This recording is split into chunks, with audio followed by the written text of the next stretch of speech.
नमस्कार, राष्ट्रबोध से मैं पवन केसवानी। क्या झीरम कांड को लेकर कांग्रेस कुछ सच्चाई छिपा रही है? क्या कांग्रेस के कुछ नेता इसमें शामिल हैं? कवासी लखमा का चरित्र तो शुरू से ही संदिग्ध रहा, जिन्हें नक्सलियों ने जिंदा छोड़ दिया, और झीरम कांड के थोड़ी देर पहले ही अजीत जोगी जिस रहस्यमय परिस्थितियों में रैली को छोड़कर चले गए, तभी से शक की उंगलियां उठ रही थी। अब तो छत्तीसगढ़ कांग्रेस के अधिकृत प्रवक्ता विकास तिवारी ने एक टीवी डिबेट के दौरान साफ तौर पर यह चुनौती देते हुए कहा कि झीरम कांड के सबूत भूपेश बघेल की जेब में है, कहां लाकर देना है बताओ, मैं देता हूं। विकास तिवारी यही नहीं रुके, अपने इस वक्तव्य के बाद उन्होंने बकायदा अपना ही एक वीडियो जारी किया, जिसमें उन्होंने खुद बताया कि उन्होंने एनआईए और दूसरी जांच एजेंसियों से बड़े नेताओं के नार्को टेस्ट की मांग की है।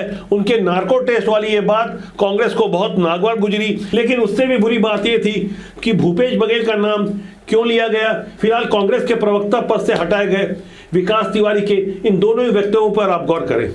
मैं भूपेश बघेल जी के जेब से कागज निकाल के लाके देता हूँ, ठीक, जिम्मेदारी से बोल रहा हूँ। मैं भूपेश बघेल जी के जेब से सबूत लाके देता हूँ। कहाँ लाके दे रहे बताओ। तो झीरम घाटी जघन्य हत्याकांड जांच आयोग जो बनी है, उसके जो अध्यक्ष जी को एक पत्र सबूत, तथ्यों, साक्ष्यों के साथ दिल्ली आज भेजा है, और मैंने उनसे अनुरोध किया है कि इस पत्र को, इस आवेदन को संज्ञान लेके इसमें जो सबूत है उसको संज्ञान में लेकर के तत्काल सम्मन जारी करें। और उसके अलावा मैंने पत्र में अन्य जो बड़े नेता हैं उनका भी नार्को टेस्ट करने की मांग की है। कांग्रेस के अधिकृत प्रवक्ता ने जब इतनी हिमाकत दिखाई ही दी, भूपेश बघेल का नाम लिया और बड़े नेताओं के नार्को टेस्ट की बात की, तो इस पर कार्रवाई तो होनी थी। कांग्रेस के प्रभारी महासचिव मलकीत सिंह गेंदू ने पत्र जारी करते हुए उन्हें बताया है कि विकास तिवारी को सिर्फ 3 दिन का समय दिया जाता है, वो अपनी सफाई प्रस्तुत करे। अब यहाँ जरा टाइमिंग पर गौर करें। उसके करीब 3 दिन पहले छत्तीसगढ़ में 2 बयान चर्चित हुए थे। एक बयान तो भूपेश बघेल का था, जहां उन्होंने हिंदू आराध्य संतों के बारे में अपशब्द कहा था, पंडित धीरेन्द्र शास्त्री और प्रदीप मिश्रा के बारे में। उनका वो बयान काफी विवादित हुआ था, लेकिन उसी तारीख को यानी 22 दिसंबर को एक और बयान आया था जांजगीर की जनसभा से, जहां भारतीय जनता पार्टी के राष्ट्रीय अध्यक्ष और केंद्रीय मंत्री जेपी नड्डा ने बड़ी जिम्मेदारी से सोच समझकर झीरम हत्याकांड के बारे में कुछ गहरी बात रखी थी। वो कह रहे थे कि झीरम घाटी की जानकारी और अंदर की खबर कांग्रेस के नेताओं को थी। जिस वक्त जेपी नड्डा ये कह रहे थे, उन्होंने अपनी उंगलियों से एक खास तरह का इशारा किया। उनकी बॉडी लैंग्वेज पे गौर करें, उनकी बातों पर विशेष ध्यान दें। मुझे याद है छत्तीसगढ़ का मैं प्रभारी था, मैंने झीरम घाटी की घटना देखी है। आज मैं बड़े जिम्मेवारी के साथ कहना चाहता हूं, झीरम घाटी की घटना की जानकारी और अंदर की खबर कोई और नहीं दे रहा था, उनके बीच के लोग ही अपने लोगों को मरवाने के लिए लगे हुए थे और नक्सलवाद से संपर्क कर रहे थे। झीरम हत्याकांड को करीब 12.5 साल हो चुके हैं। 25 मई 2013 को झीरम हत्याकांड को नक्सलियों ने अंजाम दिया था, जिसमें कांग्रेस के फ्रंटलाइन के बड़े नेता छत्तीसगढ़ के नक्सलियों द्वारा निर्ममता पूर्वक मार दिए गए थे, जिसकी जांच का जिम्मा केंद्रीय जांच एजेंसी एनआईए को दिया गया था। जिस वक्त केंद्रीय जांच एजेंसी ने जांच का जिम्मा लिया था, उस वक्त केंद्र में कांग्रेस के नेतृत्व वाली सरकार थी। बाद में 2014 में मोदी सरकार बन गई। यहाँ गौर करने वाली बात है, एनआईए जांच में जब कुछ खास नतीजा सामने नहीं आ पा रहा था, तो 2018 में जब छत्तीसगढ़ में भूपेश बघेल की सरकार बनी, तो एक एसआईटी का गठन किया गया। इस एसआईटी जांच के विरुद्ध एनआईए कोर्ट चले गई। इस बारे में भी भूपेश बघेल का वक्तव्य सामने आया है, और साथ ही साथ जेपी नड्डा के बयान पर प्रतिक्रिया देते हुए उन्होंने ट्वीट भी किया है। जेपी नड्डा अपने पार्टी के यहाँ इतिहास देख ले, जब रमन सिंह की सरकार थी तो नक्सली लोग मंत्रियों की हफ्ता वसूली करने आते थे, एक आत्मप्रसर तक के जाते थे। एनआईए कोर्ट ने आदेश किया था कि जो जेल में बंद है, जो आत्मसमर्पण किए नक्सली नेता, उससे पूछताछ करके उसके रिकॉर्डिंग कोर्ट में प्रस्तुत करो। ये एनआईए कोर्ट का आदेश था, लेकिन आज तक के उसे पूछताछ किए क्या? तो ये सब बातें चीख चीख के कह रही है कि भारतीय जनता पार्टी और इनके संबंध हैं, साठगांठ हैं। यह सबसे हैरान करने वाली बात यह है कि कांग्रेस के अधिकृत प्रवक्ता विकास तिवारी जो बात कह रहे थे, जिनकी वजह से उन्हें प्रवक्ता पद से हटा दिया गया, दरअसल वही बातें भूपेश बघेल जब विपक्ष में थे, छत्तीसगढ़ में कांग्रेस के अध्यक्ष थे, तब वो बार बार कहते थे कि झीरम हत्याकांड का सबूत मेरे जेब में है, हमारी सरकार बनेगी तो हम सब कुछ उजागर कर देंगे। भूपेश बघेल को 5 साल मौका मिला सरकार चलाने का, लेकिन कभी भी उन्होंने सबूत जारी नहीं किया। हाँ, एक बेहद संदिग्ध आचरण वाले व्यक्ति को उन्होंने मंत्री बना दिया। वो मंत्री फिलहाल जेल में है। शराब घोटाले वाले मामले में नाम तो आप समझ गए होंगे, कवासी लखमा, जो कभी अजीत जोगी के बेहद खासम खास हुआ करते थे।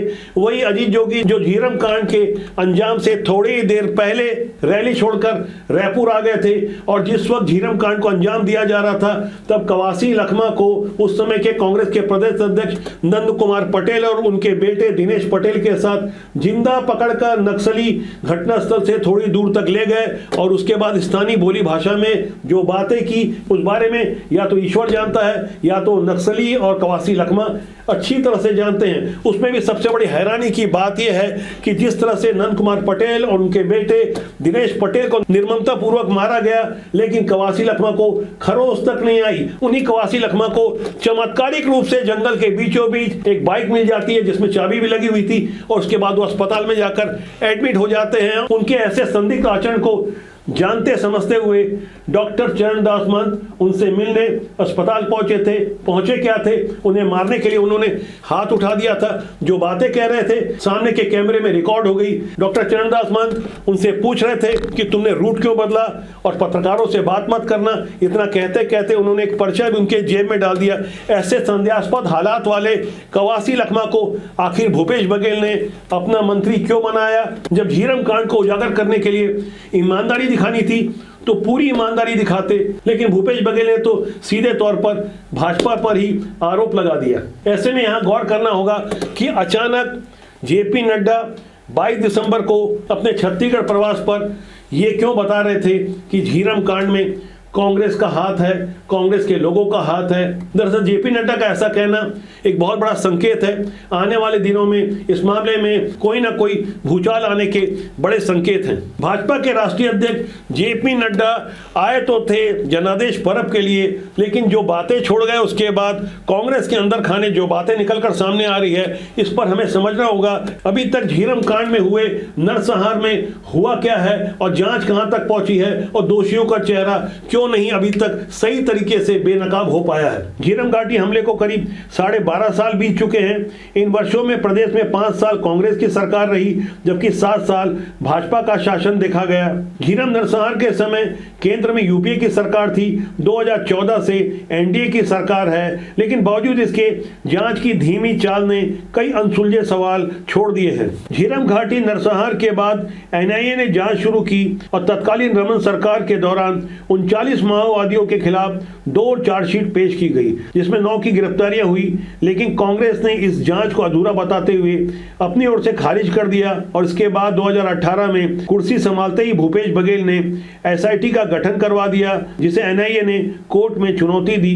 लंबी कानूनी लड़ाई के बाद सुप्रीम कोर्ट ने राज्य पुलिस को जांच की अनुमति दी, लेकिन तब तक 2023 के चुनाव आ गए थे और सत्ता परिवर्तन हो गया। अब कांग्रेस प्रश्न कर रही है कि एसआईटी से जांच क्यों नहीं कराई जा रही। झीरम की जांच पूरी नहीं होने के लिए कांग्रेस ने भाजपा को जिम्मेदार ठहराया है, जबकि भाजपा ने कांग्रेस की पूर्ववर्ती सरकार पर ठीकरा फोड़ा है। इतना ही नहीं, जांच के लिए गठित न्यायिक आयोगों की रिपोर्ट भी विवादों की भेंट चढ़ गई। 2013 में गठित जस्टिस प्रशांत कुमार मिश्रा आयोग ने 8 साल बाद यानी 2021 में 4184 पन्नों की रिपोर्ट उस समय की भूपेश बघेल की संदेहास्पद परिस्थितियों के कारण उन्हें रिपोर्ट नहीं दी, बल्कि रिपोर्ट सीधे राज्यपाल को सौंपी, जिसके बाद उस समय की भूपेश सरकार ने इस जांच को अधूरी बताते हुए उसे विधानसभा में पेश करने की बजाय 2 अन्य जस्टिसों के साथ एक नया आयोग ही गठित करवा दिया। तत्कालीन भूपेश बघेल सरकार ने जस्टिस के अग्निहोत्री की अध्यक्षता में नया आयोग बनाया, लेकिन हाई कोर्ट ने इस पर रोक लगा दी।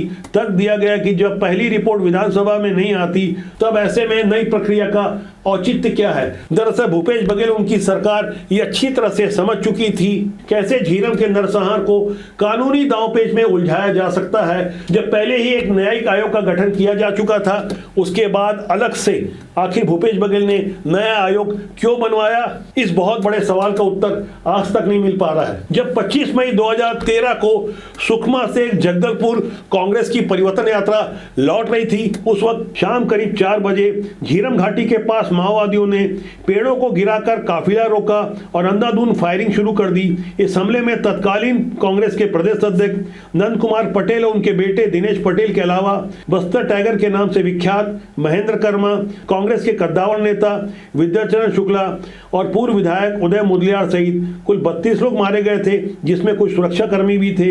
इस पूरी वारदात के बाद भूपेश बघेल चूंकि इस परिवर्तन यात्रा में शामिल नहीं थे, कांग्रेस के प्रदेश अध्यक्ष बन गए, टी.एस. सिंहदेव नेता प्रतिपक्ष बन गए, चरणदास महंत और रविंद्र चौबे जैसे तमाम कांग्रेस के बड़े नेताओं के ऊपर छत्तीसगढ़ कांग्रेस की बड़ी जिम्मेदारी आ गई। मौजूदा हालात में झीरम हत्याकांड को लेकर जिस तरह का खींचतान चल रहा है और विकास तिवारी ने सोच समझकर जिम्मेदारी से जो बयान दिया है और ये कहा है कि भूपेश बघेल के जेब में सबूत है, कहां लाकर देना है मैं दूंगा, ऐसे में आप समझ सकते हैं बिना आग के तो धुआं नहीं उठता। इस पूरे घटनाक्रम को लेकर एक अलग सियासी हलचल शुरू हो गई है। कुल मिलाकर इतना तो है, कुछ बहुत बड़ा रहस्य है जो छुपाया जाता रहा। कुछ चेहरों का बेनकाब होना बहुत जरूरी है। इस बारे में हमारी भी पड़ताल चल रही है। अंदर खाने की कुछ बड़ी बातों के साथ मैं बहुत जल्दी आपसे इस मामले में एक नए विश्लेषण के साथ फिर मिलूंगा। फिलहाल आज के लिए इतना ही। मेरा आपसे आग्रह है कि अच्छे लोगों को राजनीति में आगे लाएं, वरना राजनीति नहा की बदनाम होती रहती है। राजनीति बुरी नहीं होती, उसमें काम करने लोग अच्छे बुरे होते हैं। तो फिलहाल आज के अंक के लिए इतना ही। बहुत जल्दी मेरी आपसे फिर मुलाकात होगी। नमस्कार।